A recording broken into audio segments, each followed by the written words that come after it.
All right, we have gone live. I hate how this changes my theme or my view all the time. There we go. Yo, everyone. Skeptical Root. I want to do a quick stream here because I've run into... Well, I have a list. I'm building a list. Where's my list? Building a list of topics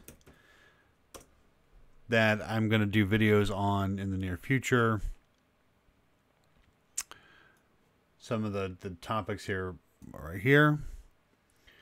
If we can, yeah, you can probably see that there.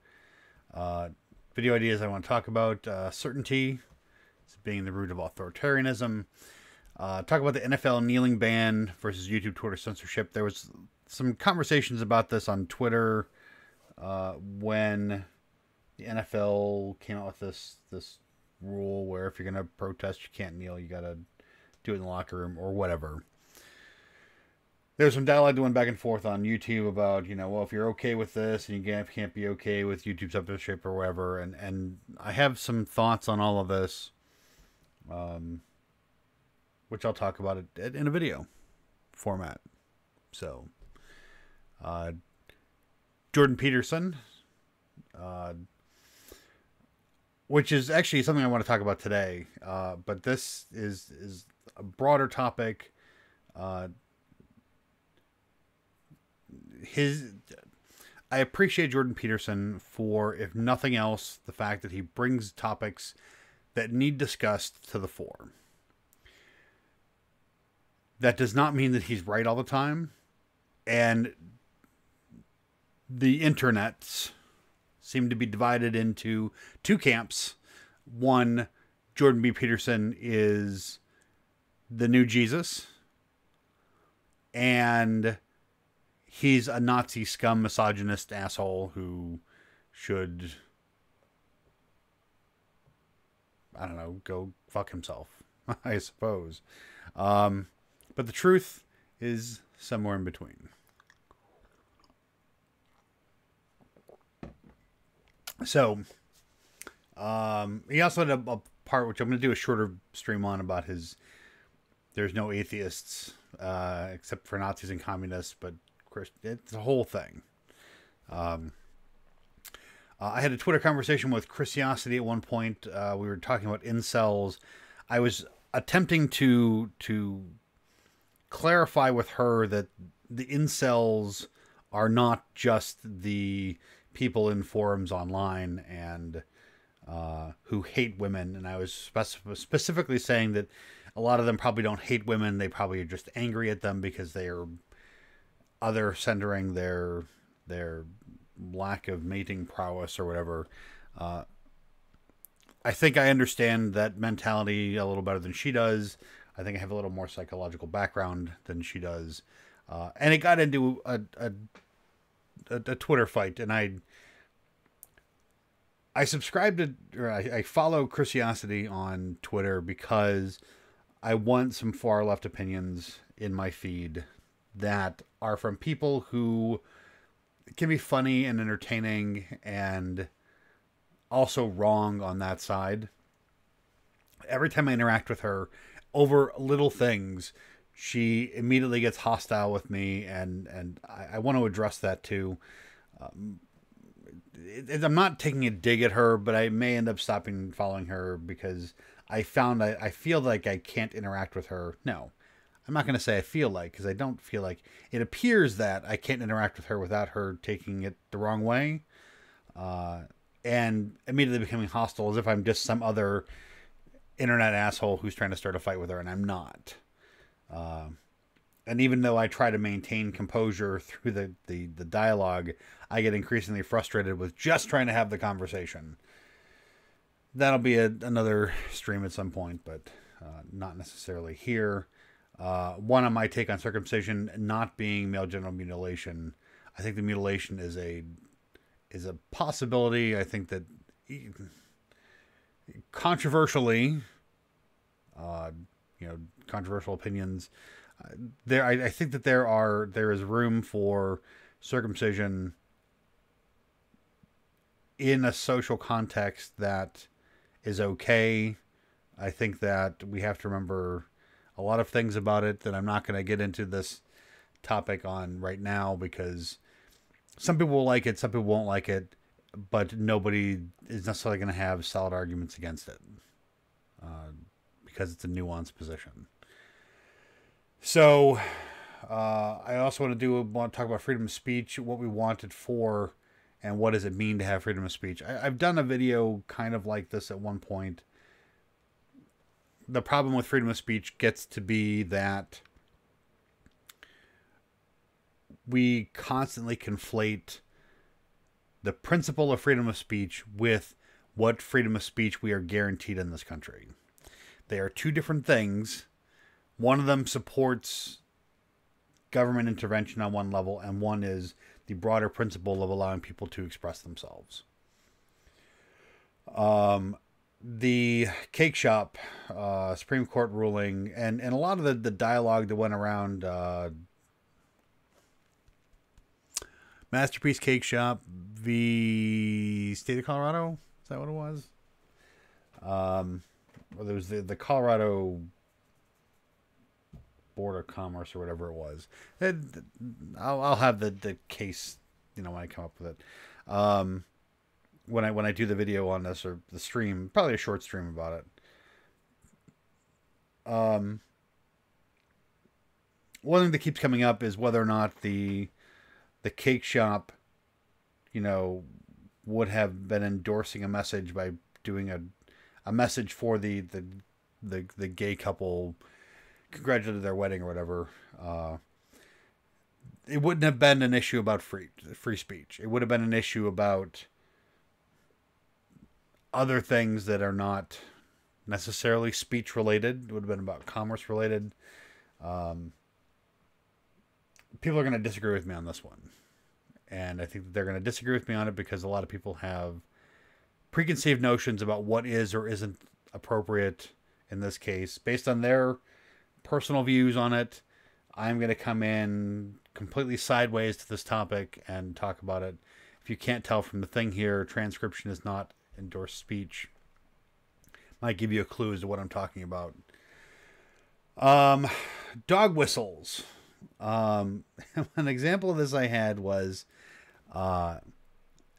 headwear, for example, like getting a hat with an A on it for an anarchist, or for the Avengers A, which actually looks a lot more like the atheist A. Is that actually can that be considered a dog whistle? The whole concept of dog whistling is pretty silly, because if the message isn't clear, then how could the message be construed as being conveyed? And so I've many and complicated thoughts and conversations on that, which I'll cover in something else. And the last one I had thought about so far was the repeated paranoia around the founding of AI and true artificial intelligence, being something we really have to watch out for. If you're a determinist, a point that I thought about this, if you're a determinist, there's no such thing as AI because there's no such thing as intelligence. So we're not going to be creating computers that make their own decisions. It's all going to be based on the program. If you believe in free will, there's a whole nother story there, but why would we necessarily worry about that? Or I can understand more why we would worry about that. But at the end of the day, we're nowhere near having what we would consider human level artificial intelligence. For what we consider artificial intelligence, like bizarrely, Sam Harris is really worried about the future of AI, but is a determinist and thinks that we're all just based on our programming. So that's a whole other conversation that I want to delve into and read some more into some other people's opinions and stuff on that. But that's basically where that stuff was coming from. So like I said, I am making a list. I have had a list before. It's all evolved from my little Post-its. And some of these things I started writing down and I'm like, oh man, what did I mean by that? Like certainty leads to authoritarianism. There was a whole concept I had going along with that that I didn't get to. But today, what I actually want to look at is a video released by Think Club, his third channel, Adam's third channel there, Friended Forever. And it was about this conversation between the Matt Dillahunty and Jordan Peterson. And Adam calls this a straw man of Jordan Peterson. And he's frankly flat out wrong about this being a straw man. Jordan Peterson makes a statement. Matt Dillahunty says, that's crazy. And Jordan Peterson then goes on to extol the virtues of LSD, essentially. But doesn't go back to answering the question. He also cuts in these parts about Jonathan Haidt and talking about some studies about religious experiences and was it cyclobin, I think is what the LSD psychoactive ingredient is. No, it's the magic mushrooms. That's not what the heck is it?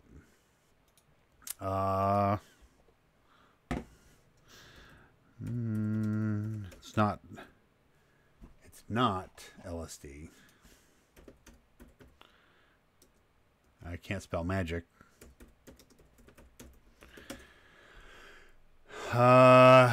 Cyclobin. Yeah, that's it. Okay.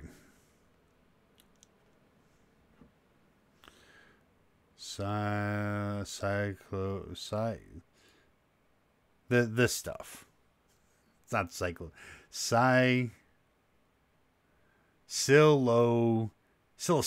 Oh, there we go. Psilocybin. Yeah. Psilocybin. Okay. And we can pretty much take the clips from the beginning here. So I'm just going to play that and then talk about what I see as the problem. So. Skepticism would really be something that is beneficial to him just as it is to everybody else. It's just that people think skepticism is something it's not. Let's take a look at some of the claims that he made that I think could have benefited from a healthy dose of skepticism.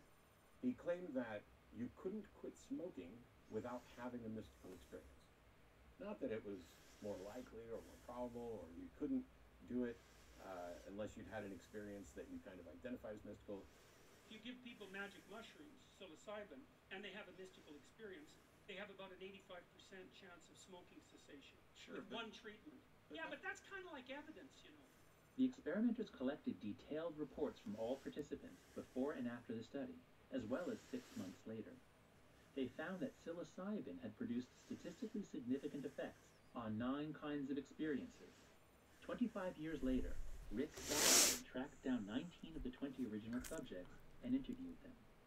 He concluded that, quote, all psilocybin subjects participating in the long-term follow-up, but none of the controls, still considered their original experience to have had genuinely mystical elements and to have made a uniquely valuable contribution to their spiritual lives, end quote.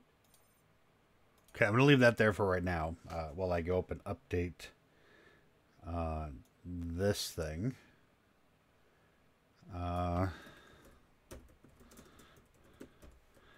Call it a Sunday stream talking about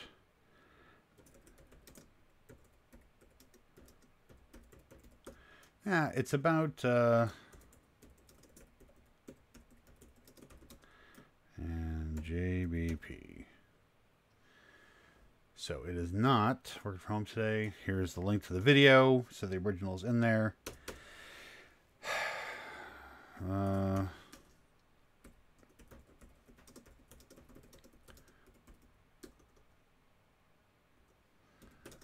Made out to be.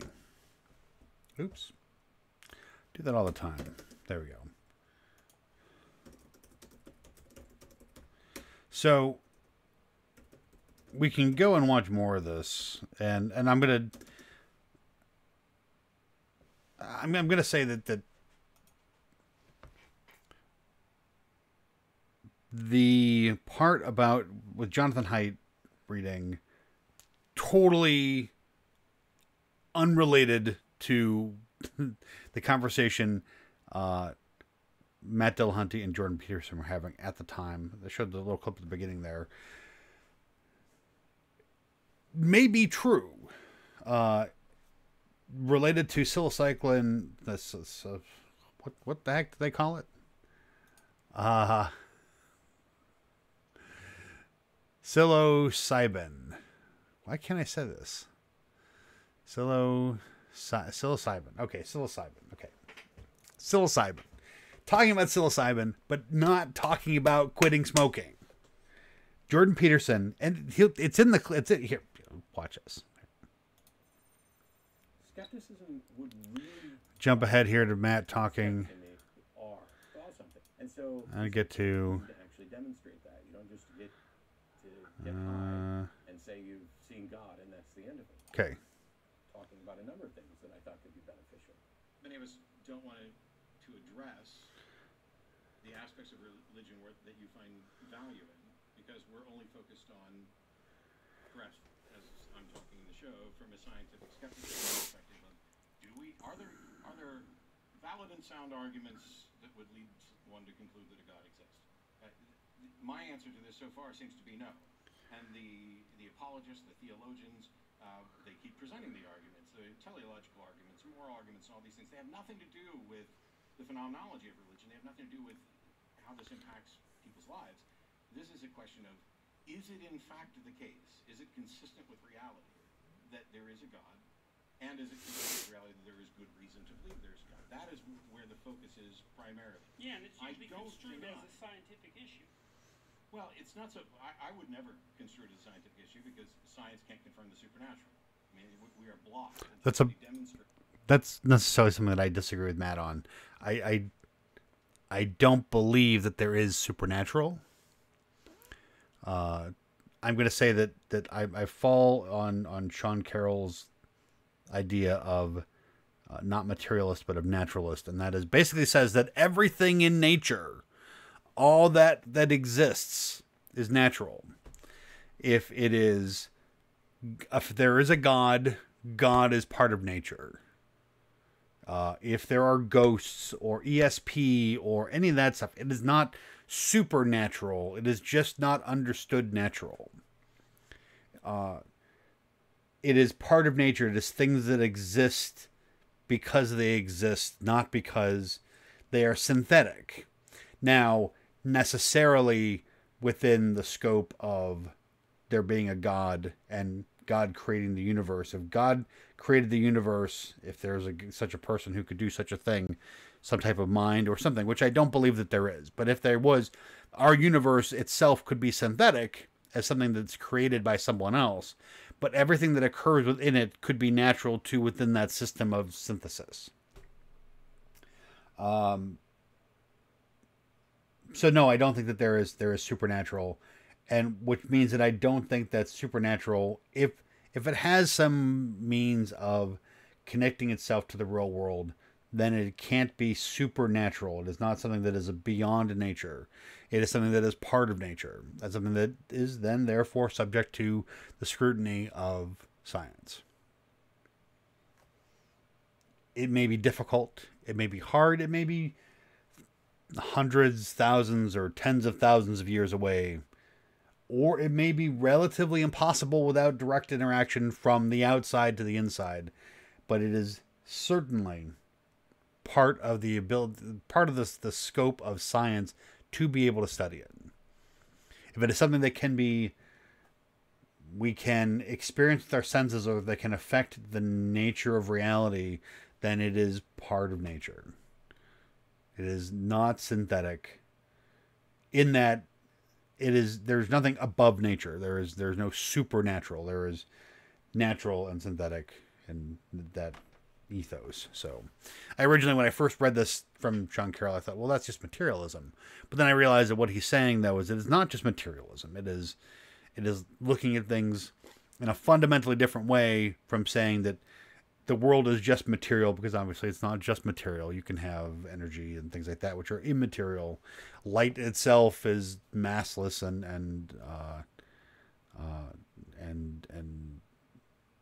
it's massless and materialless, but it interacts with material things and things like that. Electrons, quarks, gluons, all that kind of stuff. It's all packets of energy, which is all essentially immaterial. So you could say that the material doesn't really exist, but that's a whole nother story. I agree with Sean Carroll in the naturalist. Everything is natural, which means that supernatural is not beyond the scope of that, because there's nothing beyond or above nature. Creates a mechanism by which we can explore and confirm the existence of the supernatural, and then confirm that it actually can impact the natural world. We're stuck, which is why science relies on methodological naturalism. You seem to be able to do it with psychedelic drugs. You seem to be able to do what with psychedelic drugs? Well, everybody that takes them under reliable settings generally comes back and claims the presence of a mystical experience. Yeah, and that seems to be duplicatable and replicable across cultures in labs with multiple different substances, the chemical constituents of which are known very well. It's like it's part of this religious phenomenology, and to me that's just a set of facts. And we know that people have been using those substances to evoke mystical and religious experiences for, who knows, 150,000 years maybe. Sure. We can at least infer that. And we have no idea whatsoever how much of an effect the use of those substances has had on the metaphysical substrate of our culture. But None of that addresses what Matt's talking about. so what constitutes scientific data here is by no means clear. Here's an example of this, for example. So, Well, for okay, example, yeah? as someone who's been high as a kite, I fully agree that people take drugs and report experiences that they describe as mystical or supernatural. Just like people report other experiences as if they were religious or ghosts or whatever. We have no way of confirming that something mystical or supernatural actually can happen. What this is about the language. Stops people from smoking. Well, you can stop smoking without any sort of supernatural intervention. No, not really. Okay, this...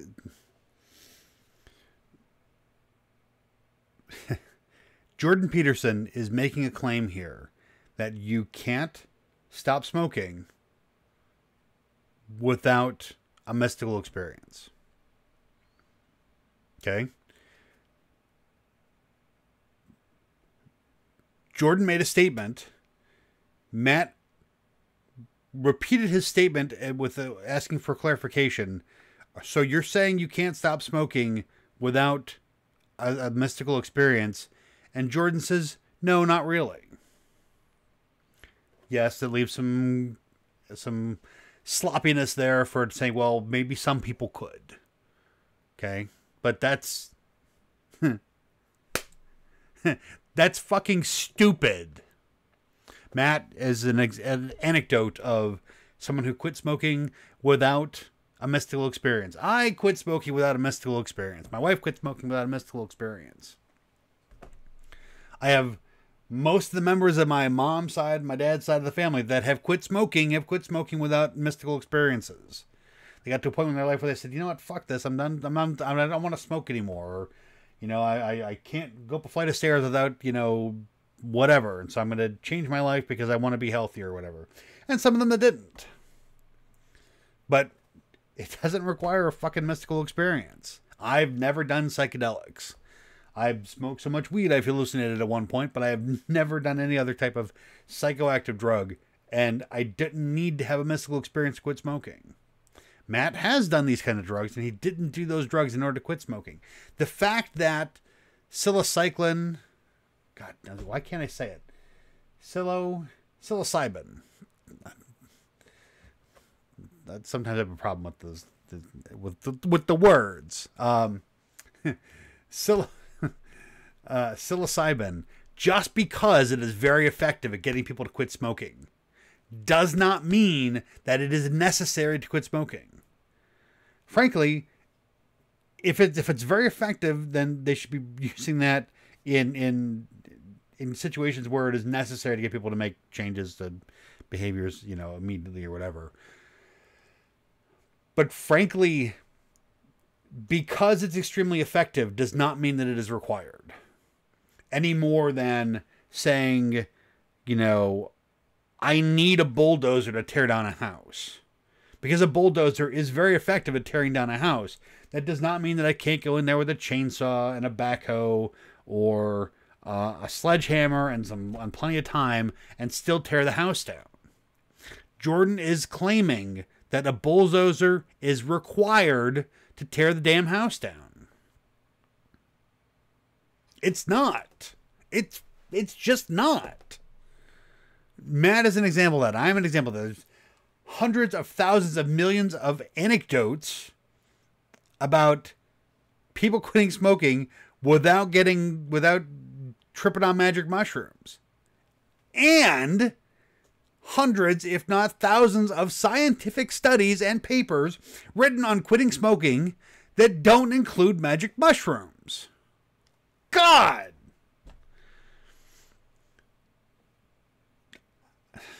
I like some things about Jordan Peterson. I appreciate the conversations that he's engaging in. But this stuff is stupid.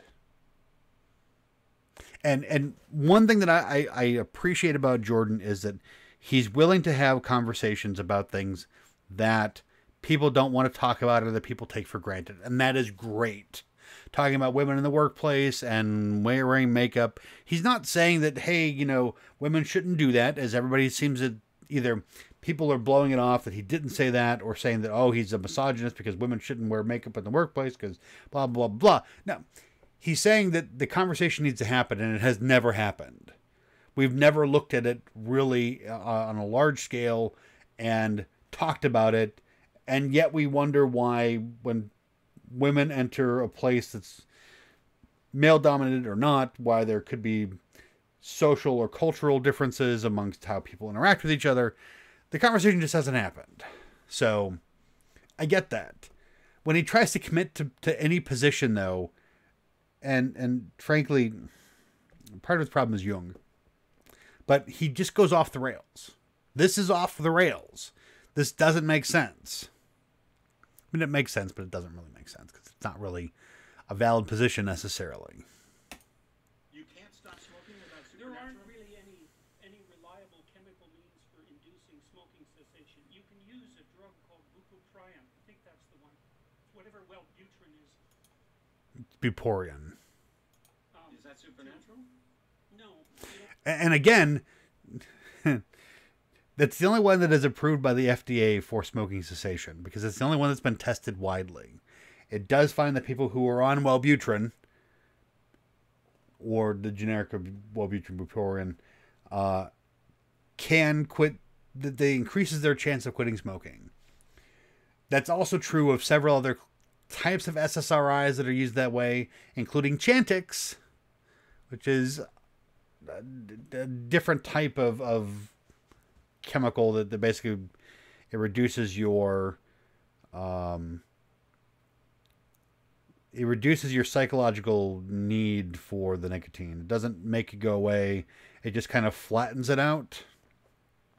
It's actually very effective in getting people to quit smoking. It is a type of psychopharmacological drug that can do some weird stuff to people, and some people don't tolerate it very well. They tolerate Wellbutrin better. But again, these aren't causing mystical experiences. The primary motivator in any kind of psychological change is desire to change, to have that will to change.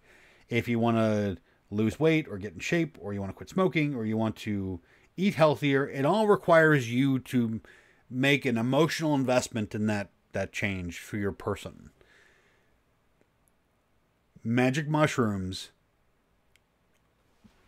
blast your emotional centers out of your brain practically. They turn everything on at the same time. So of course it becomes an emotional experience for you. That, I mean, it doesn't have to be magic mushrooms. It could be LSD. It could be any other certain types. There are certain types of other psychopharmacological drugs that, when taken in higher doses, can cause similar experiences, which can all do the same thing. But it's basically your you're shoehorning an emotional investment into a small piece of time. Work very well. But if you give people magic mushrooms, psilocybin, and they have a mystical experience, And the study he's talking about here is very small too, and it's not the same study that Jonathan Haidt talks about later. they have about an 85% chance of smoking cessation with one treatment. Yeah, but that's kind of like evidence, you know. It's kind of like evidence. It in no way, as Matt's about to point out here, it in no way infers or implies that mystical experiences are real. It's just brain chemistry. Evidence that you can take mushrooms and increase your chance of quitting smoking. No, it's not. It's indication that if you take mushrooms and you have a mystical experience, you'll stop smoking because it doesn't work. Okay, if you take mushrooms and you have an experience that you describe as mystical, then you'll increase your chance of smoking. That doesn't tell me whether or not there was something to this notion that they had an experience that was supernatural in any sense. Well, it's not definitive evidence. It's not evidence at all, Jordan. That's the problem. People sat in a room, had some shit go on in their brains, and then said, oh, well, you know what, I quit smoking now. It's not evidence of mystical experiences unless you're limiting the definition of mystical experiences or supernatural experiences to shit that goes on in your brain. Chemicals. Again,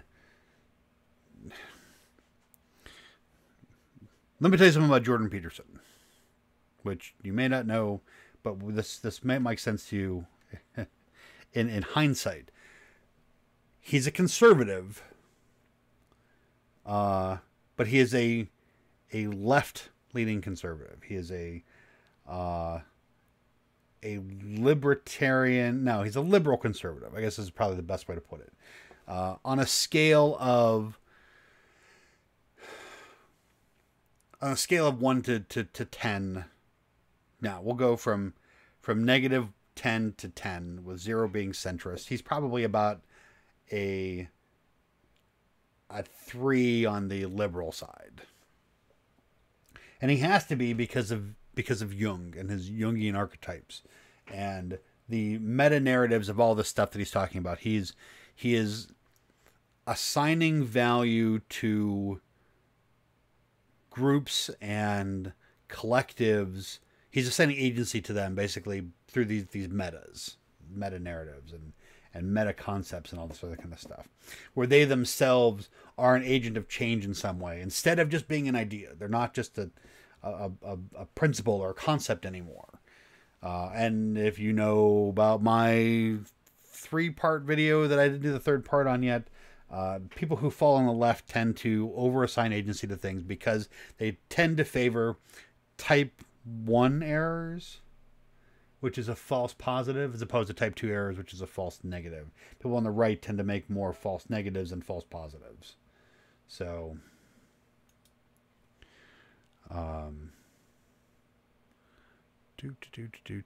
let's go here and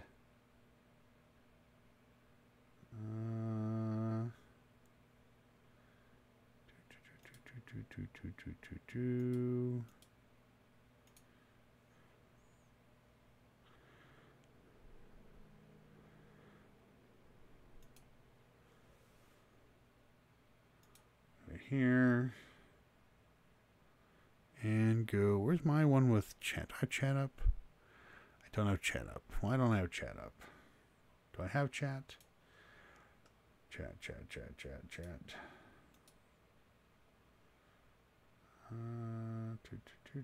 I have no chat, which is fine.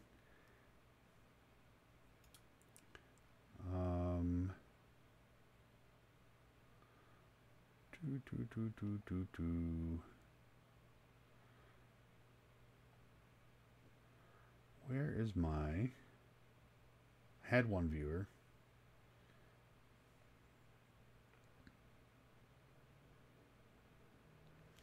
I want to pop out my chat. Why don't I have my... Here we go. Pop out chat.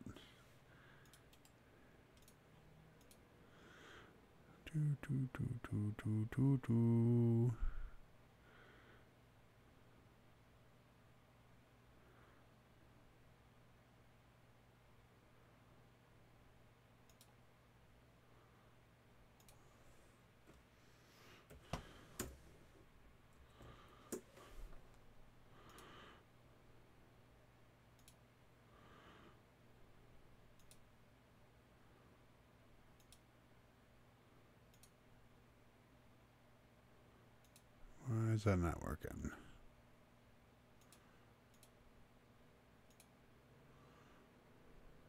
Not that I have anybody in the chat right now, but... Alright, so anyway, my point being that... It's not evidence at all. Sure it is. Oh, sure it is. No, how is it? Wait a second. Wait a second. That's wrong. Okay. It is evidence. So, because look, No, he's right. You want to speak, right. you want to think through I will this correct him. skeptically. Okay, you have a pharmacological substance, psilocybin. You give it to people who are trying to quit smoking. The psilocybin doesn't directly have an impact on the smoking behavior. That's not true. You can't just give someone psilocybin and have them quit smoking. They have to find a method or a reason to create emotional investment in it. And because otherwise everybody that took psilocybin will quit smoking. They take psilocybin with the intent of quitting smoking, and it works. It's effective because it creates an emotional investment in them.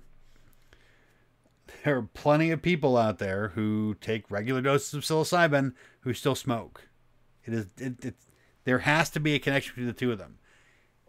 His scientific studies were testing people who wanted to quit smoking who took psilocybin to quit smoking, and it was 85% effective.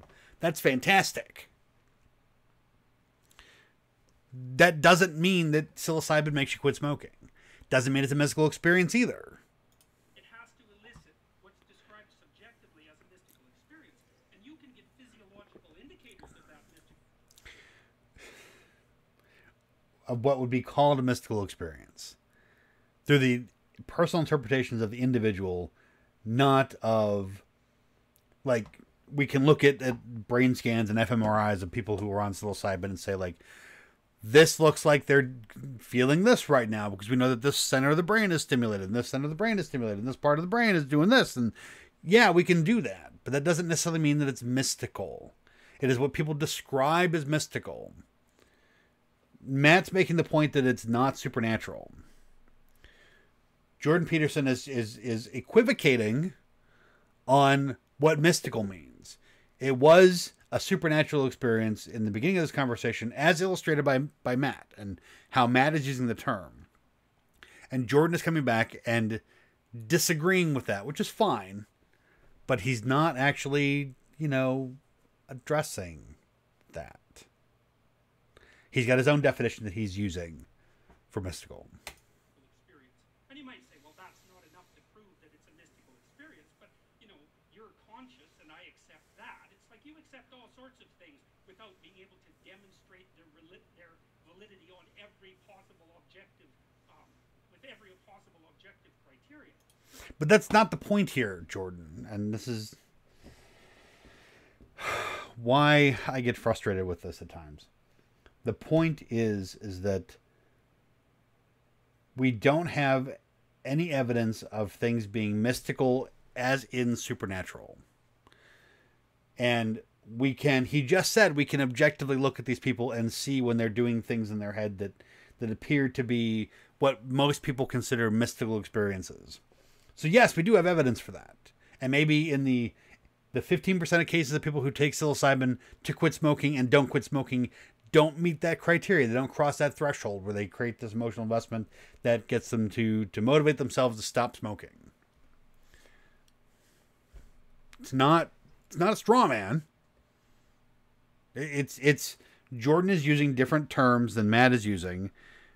Matt is clear on the terms that he is using, and Jordan is equivocating on his definition of what he wants to use for mystical experience. It's not supernatural, which is the point that Matt's making. You get this now? Jordan is going back to fuzzying up the definition and talking about, well, we don't know if it's an actual mystical experience. We're just saying that it's kind of like that. Don't get in too much of a hurry.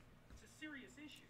If you give people psilocybin, for example, and they have a mystical experience, not only are they much more likely to quit smoking, which is really something, but they're also much less likely to suffer from death anxiety if they have cancer.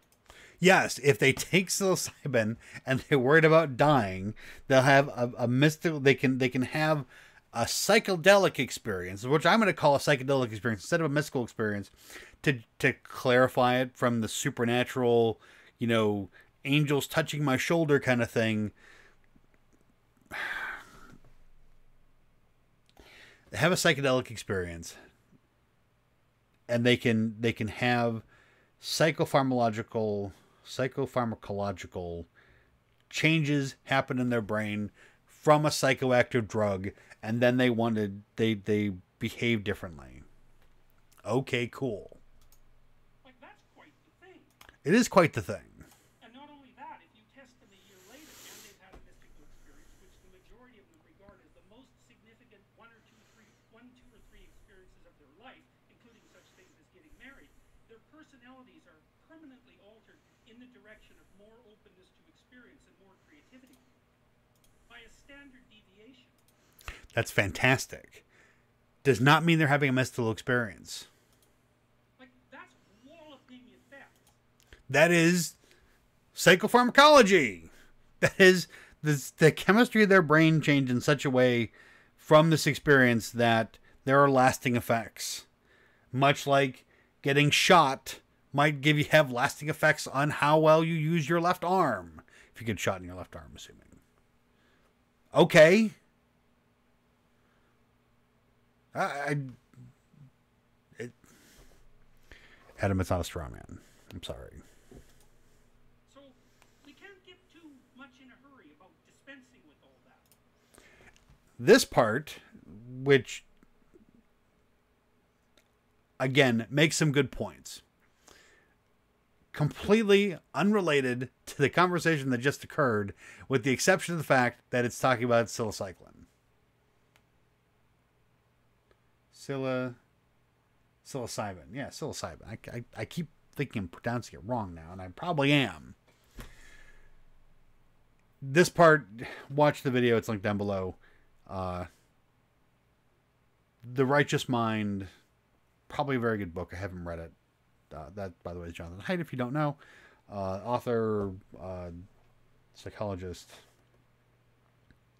Oh, I got distracted before. Jungians tend to be on the left of the political spectrum.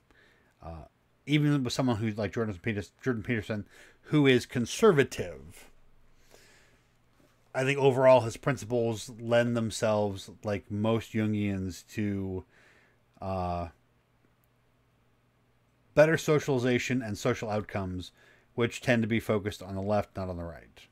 The right tends to favor people excelling, which clearly Jordan Peterson favors, which is fine. But he doesn't want to necessarily leave that just to, and this is from listening to his broader topics, he's not in favor of leaving the people at the bottom to fend for themselves. He's not racing to the bottom. He wants to bring everybody up, which is, it's not the same thing as the rising tides, but it's a similar philosophy to, you know, the group is only as strong as its weakest members, I guess.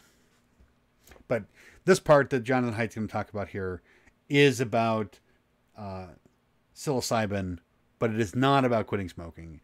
It is not about mystical experiences per se, except for the fact that the study he's talking about are people that were going into a seminary, so they were. Watch the video. It's unrelated. I don't know why it's in here, other than the fact that it's talking about, you know, experiences that people had while high. That's basically it. This one irritated me because I'm sure that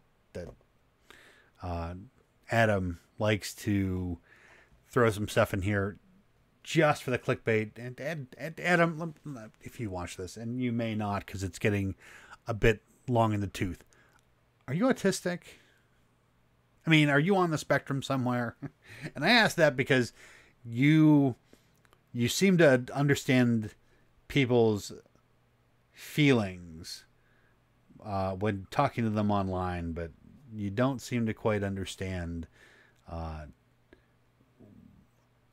like you want people to think that you're a nice person. Like looking at your Twitter combos with, you know, to Matt Dillahunty. I don't think he's ever going to sit down and talk to you. And if he does, great. But you kind of come across as like you needle him, and then you step back like, hey, that's not what I meant. And you seem to do that a lot with people. And so people often think you're kind of a jackass online. And I wonder if you don't know all the proper social cues to turn that on and off. I don't know. Some people think I'm a jerk on Twitter too. So I probably am not. Because I'm fabulous. So yeah, chat's still not working. Probably because I don't have any chat. Have any chat? Anybody chat? No chat. Yeah, so that's it. It says my stream is healthy, but video is unavailable. Interesting. So I think that's it. Boom. Big. It's me big. I don't have anything else to talk about, I guess, today. Hopefully it stopped raining so I can go out and do some yard work now that it's 2 o'clock in the afternoon. Trying to kill some time this morning. So I thought late morning. Thought I'd do a quick stream about this. Didn't end up being that quick though, did it? So that's it. I